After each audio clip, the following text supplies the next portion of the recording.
We're here at the club's Cheddar site for this particular motorhome review, and it's Bailey's Autograph 74-4 that's under the spotlight. It's a four-berth, it's got a French bed at the back alongside a washroom, it's a low profile, top of the range model. Let's go and have a look inside.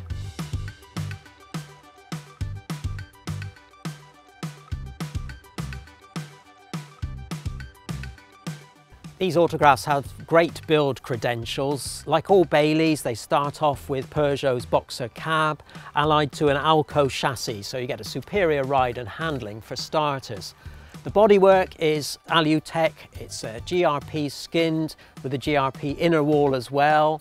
Standard features include the alloy wheels and the awning. Slightly surprised the windows aren't flush fitting, but other than that, it's a great marriage of cab, chassis and coach-built bodywork.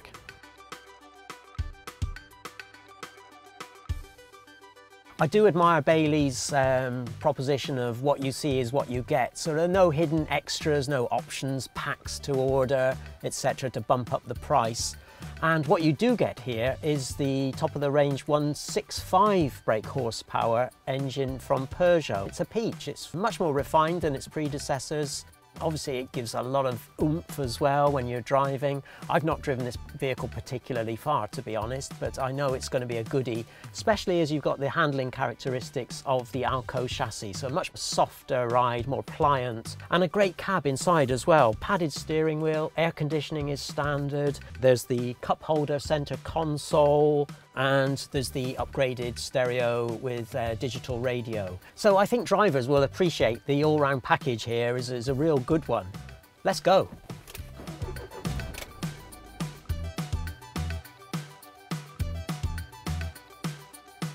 Now this starts off looking like a pretty normal front lounge really, two travel seats in the back, the swivel seats on the front, but some big differences here. It feels extra light, and there's a lot of reasons for that. Bailey build their coach-built bodies that little bit wider for a start.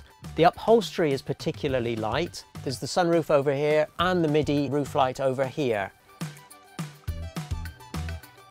If there is one bugbear though, it's this table. It's a freestander. It's a little bit hard to maneuver around, and I think that's down to the legs. They're just too far apart. If you feel the same, there's also a second table that clips onto the side wall. So it feels very roomy, it's because it is light and spacious. So it's the French bed here that's the main bed at night. It's particularly comfortable, lovely thick, soft, supportive mattress on a metal frame with slatted base. Nice padded headboard and room to sit up in bed should you wish, because there are also sockets here should you want to add a TV. The lights are multi-directional. If anything, they're a little bit bright. And then there's a corner shelving and little shelves either side of the bed, perfect for putting your glasses and things before you turn in for the night. Lockers to the sides as well, window on one side, Hecky roof light overhead, and privacy as well. You can just pull this blind across at night. If you want a second bed, use the lounge.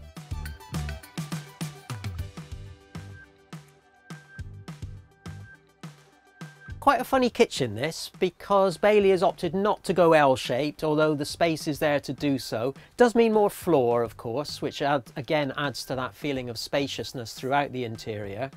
But also the drawers, they're not as long as you would expect, because there's a gas locker beyond, accessible from outside of course. As for the kitchen itself, you've got a full cooker. Note the worktop that continues onto the hob when it's not in use. You've got a sink with an add-on drainer, microwave oven over the sink, so it's not directly over the hob, which is great. There's a couple of main sockets plus light switches, and then you've got the fridge close to hand, 143 litres, with a removable freezer box as well, so that's really handy. It's a typical washroom formula for this type of motorhome with the French bed alongside, so it's a sort of a long narrow washroom with the swivel bowl toilet taking centre stage. There's a corner basin tucked away in here just inside, and then there's a particularly spacious shower at the back with Eco camel shower head, so very water efficient. Good layout, good for storage especially because you've got an upper level locker and a locker under the sink. There's a big mirror just in here. Slight surprise, there's no window, but there is the usual roof light. So good little washroom, a little bit on the compact side, but fully workable. There are loads of details, of course. There are plenty of main sockets and USB outlets. For example, there's one in each of these reading lights over the cab, which have 2 settings. There's sections of carpet on the floor that you can take up easily. There's the upholstery for the cab armrests, the cubby holes over the cab, the mains panel over the door, the 2 coat hooks as you come in. Loads of little things that all add up. That's what makes this such a good motorhome.